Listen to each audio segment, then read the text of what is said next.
بالکل جھوٹا عقیدہ جی، نہ تو اس کو ریویلڈ نالج کی کوئی سپورٹ حاصل ہے، نہ ایکوائرڈ نالج کی، یعنی نہ وحی کے علم کی، نہ سائنس کے علم کی۔ اور قرآن نے تو ہمیں واضح کہا ہے وَلَا تَقْفُ مَا لَيْسَ لَكَ بِهِ عِلْم، اے انسان کسی چیز کی پیروی اس وقت تک مت کر جب تک تجھے اس کے بارے میں علم نہ حاصل۔ ان السمع والبصر والفؤاد کل اولئک کان عنہ مسئولا، بے شک کان، آنکھیں اور عقل، اس کے بارے میں پوچھا جائے گا کہ ان تین انسٹرومنٹس کو استعمال کر کے تم نے حق بات تک پہنچنے کی کوشش کیوں نہیں کی۔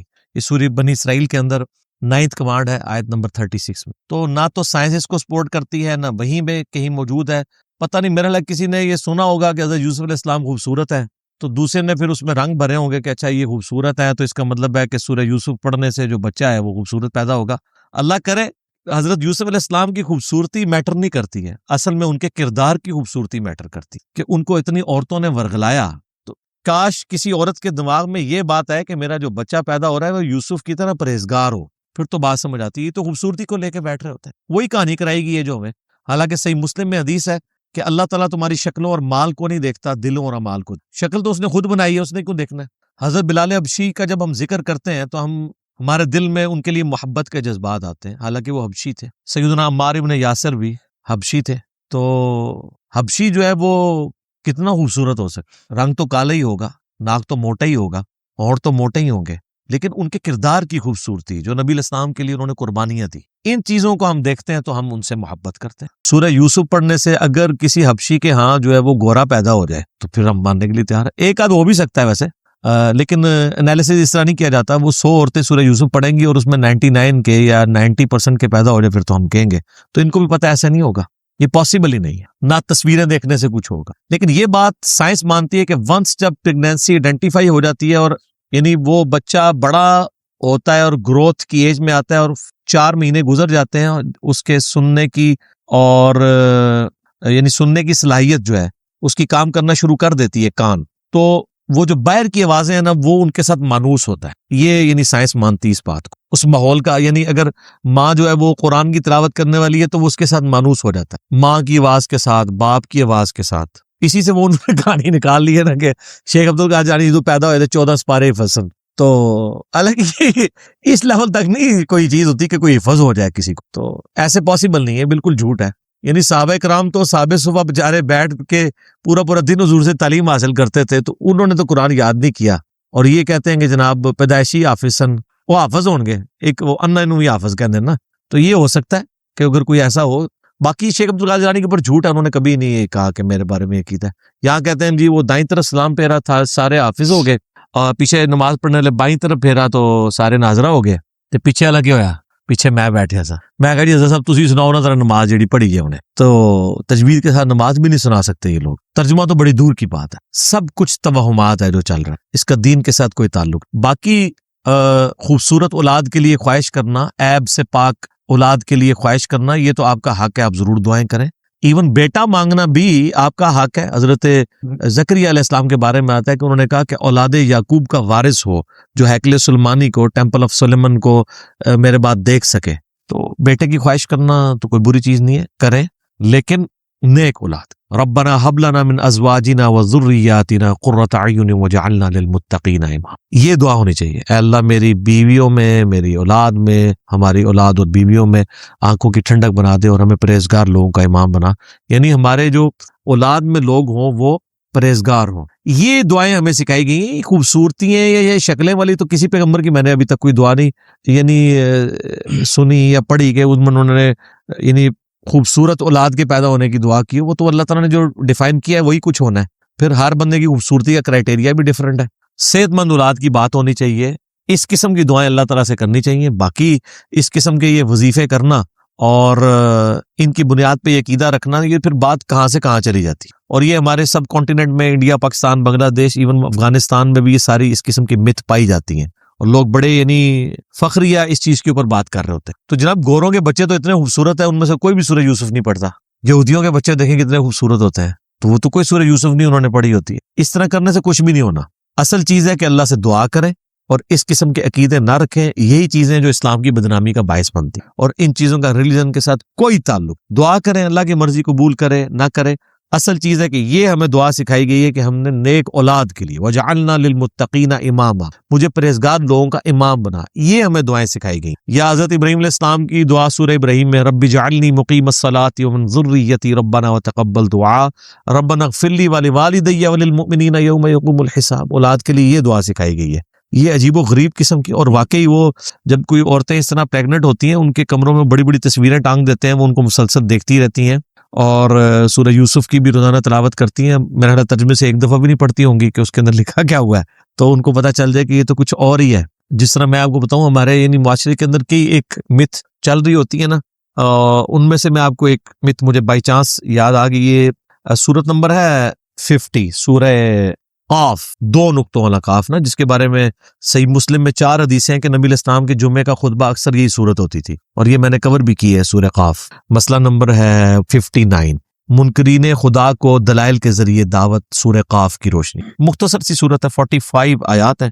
تو اس کے اندر ایک آیت آتی ہے کہ جس آیت کے بارے میں یعنی ایسا مت مشہور ہے کہ یعنی آپ کو یہ جو اینکوں والی دکانیں ہیں نا ان کے باہر بھی آیت لکھی ہوئی نظر آئے. جیسے ہاسپٹلس کے باہر لکھا ہوتا ہے نا وہ سورہ المائدہ کی آیت نمبر 32، جس نے ایک جان کو بچایا اس نے پوری انسانیت کو بچایا، اور جس نے ایک انسان کو قتل کیا گویا پوری انسانیت کو قتل کیا. حالانکہ سب سے بڑے ڈاکو اور قاتل وہی ڈاکٹر ہوتے ہیں جو اندر بیٹھے ہوتے ہیں. بالکل ان کی فیسیں دیکھیں، ان کا ظلم دیکھیں.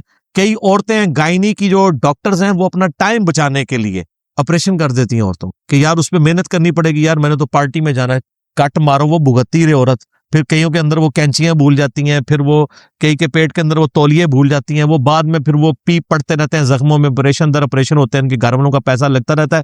اور یہ اپنی یہ مجھے خود یعنی میرے دوست ہے، اس کی وائف لیڈی ڈاکٹر ہے، اس نے مجھے بتایا کہ میری وائف بتاتی ہے کہ اس طرح لیڈی ڈاکٹرز کرتی ہیں اپنی کمٹمنٹ پوری کرنے کے لیے. مارو جی چیرا خیر ہے، دیکھی جائے گی. یعنی یہ اتنے ظالم ہیں، انہوں نے مرنا نہیں ہے. تو یہ اینکوں والی دکان پہ نا اکثر یہ آیت تو اسی طرح لکھ کے لگائی، شاید لائی ہوئے اٹھا دیو، کوئی اور آیت لکھ کے لگاؤ. سورہ قاف آیت نمبر ہے 22. اب اللہ تعالیٰ قیامت کا ذکر کر رہا ہے. چلو میں آپ کو بعد میں بتاتا ہوں کہ وہ ہے کیا، فی الحال آپ کو لفظی ترجمہ بتاتا ہوں. ایک ٹکڑا اس آیت کا، فَكَشَفْنَا عَنْكَ غِطَاءَكَ فَبَصَرُكَ الْيَوْمَ حَدِيدٌ، آج ہم نے تیری نگاہ کی آگے سے پردہ ہٹا دیا ہے تو دیکھ تیری نظر کتنی تیز ہے. میری دادی ماں ابھی تک یہ پڑھ پڑھ کے نا پھونک کے تو وہ آنکھوں پہ دم کرتی ہے. تو وہ انہوں نے بھی اپنے کئی بزرگ، یہ ہمارے چلتی ہے سب کانٹیننٹ میں، لوگ کہتے ہیں وہ نظر کے لیے نا آپ یہ پڑھیں. تو میں نے ان کو اس دن کہا، میں نے کہا جی اس کا مطلب پتا ہے آپ کو کیا ہے؟ وہ کہتے ہیں مطلب نہیں مجھے پتا، لیکن یہ ہے کہ نظر واسطے ہے. میں کہا جی یہ ترجمہ ہے کہ آج ہم نے تیری نگاہ کے آگے سے پردہ ہٹا دیا ہے تو دیکھ تیری نگاہ کتنی تیز ہے. اب جو کوئی ترجمہ سنتا ہے وہ کہتا ہے یار بالکل ترجمہ تو بالکل ٹھیک ہے کہ اللہ تعالیٰ یعنی موتی ہے تو وہ ہٹا دے تو نظر تیز ہو جائے، لیکن یہ تو اللہ کے بندو، اللہ نے کافروں کے بارے میں اور نافرمانوں کے بارے میں کہا ہے. یہ پوری آیت اس طرح نہیں، یہ آدھی آیت ہے. یہ آیت سٹارٹ ہوتی ہے اس سے کہ اللہ تعالیٰ، وہ پیچھے کانٹیکس چل رہا ہے کہ قیامت والے دن شیطان جو انسان کے ساتھ اٹیچ ہے، جس کو ہم ذات بھی کہتے ہیں یا کرین بھی کہتے ہیں، جو ہر انسان کے ساتھ اٹیچ ہے، بخاری مسلم میں آتا ہے، وہ انسان کے ساتھ پیش کیا جائے گا اللہ کی بارگاہ میں. تو اللہ تعالیٰ اس نافرمان شخص کو کہے گا لَقَدْ كُنْتَ فِي غَفْلَةٍ مِّنْ هَذَا، بے شک آج کے دن کے بارے میں تو بڑی غفلت میں تھا نا، تو نے کبھی سوچا بھی نہیں تھا تو نے مر کے اپنے رب کے حضور پیش ہونا ہے. تو یہ سمجھتا تھا کہ یہ بس یہ جہاں مٹھا اگلا کس نے ڈٹھا، یہ سب سٹوریاں ہیں، مر کے اللہ کے پاس نہیں جانا. تو دنیا میں تو قیامت کے بارے میں سوچ بھی نہیں سکتا تھا، نہ عقیدہ رکھتا تھا، نہ کبھی اس کی طرف تیری توجہ ہوئی تھی. فَكَشَفْنَا عَنْكَ غِطَاءَكَ فَبَصَرُكَ الْيَوْمَ حَدِيدٌ، تو دیکھنا آج ہم نے تیری نگاہ کے آگے سے وہ پردہ ہٹا دیا نا. دنیا میں ہم غیب کے پردے میں تھے نا، ان الذین یخشون ربهم بالغیب لہم مغفرۃ واجر کبیر، بے شک جو لوگ اپنے رب سے بغیر دیکھے ڈرتے ہیں ان کے لیے ہے مغفرت اور بڑا اجر. دیکھے تو سب نے مان لینا، تو دنیا میں بن دیکھے تو نے ہمیں نہیں مانا، تو آج دیکھ لے ہم نے پردے ہٹا دیے ہیں، تو اب یہ قیامت قائم ہو گئی ہے نا. تو آج تو تیری نگاہ، یہ بڑی طنز پہ اللہ تعالیٰ بات کر رہا ہے، آج تو تیری نگاہ بڑا کام کر رہی ہے، آج تو تجھے سب کچھ نظر آ گیا. دنیا میں تو چلا تے اندھا بنے ہوئے ایسا، ہن تیرا اندھا پن دور ہوا، آج تیری نگاہ بڑی تیز ہے. دیکھنا یہ دوزخ کا عذاب، یہ قیامت کا دن قائم ہو گیا نا، میرے پیغمبروں نے جو تم لوگوں سے وعدے کیے تھے دیکھو آج پورے ہو گئے. یہ مطلب ہے اس کا کہ آج سے پہلے تو غفلت میں تھا، آج دیکھ ہم نے تیری نگاہ سے سارے پردے ہٹا دیے. تو وہ پکڑ کے نا اس آیت کو وہ اینکوں والی دکانوں کے اوپر، کئی لوگوں نے وہ اینکوں کے جو کور ہوتے ہیں نا اس کے اوپر یہ لکھوائی ہوئی ہوتی ہے. کئی جو آئی اسپیشلسٹ ہیں نا انہوں نے باقاعدہ جو وہ اپنے وہ چھپواتے ہیں نا پیڈ جس پہ وہ دوائیاں لکھتے ہیں، اس کے اوپر یہ لکھی ہوئی ہوتی ہے. یار دیکھو اللہ تعالیٰ ان لوگوں سے پوچھے گا یار تم نے آئی اسپیشلسٹ تو بن گئے لیکن تو نے کبھی ایک آیت کا بھی ترجمہ نہیں پڑھا کہ اس کا مطلب کیا تھا. اس کا نگاہ کی تیز ہونے کے ساتھ اللہ نہ کرے کہ اس طرح کی کسی کی نگاہ تیز ہو, اللہ معافی دے, دنیا میں ہی آنکھیں کھل جائے. یہ تو جس کی نگاہ اس طرح کی تیز ہو رہی ہے تو بیڑا غرق. ٹھیک ہے نا جی, اللہ معافی دے. اس نال تو بندہ دنیا چ انا مر جائے نا وہ ٹھیک ہے, لیکن اے والا کام نہ ہو. کیونکہ صحیح بخاری میں حدیث ہے کہ نبی اسلام فرماتے ہیں کہ اللہ فرماتا ہے کہ میں دنیا میں اپنے جس بندے سے آنکھیں لوں تو اس کی جزا جنت کے سوا کچھ نہیں میرے ہاں. دنیا میں اگر کسی کی نگاہ اللہ نے لے بھی لی تو اس کے بدلے میں اسے جنت دے گا. بہت بڑی نعمت اللہ نے اسے لی ہے.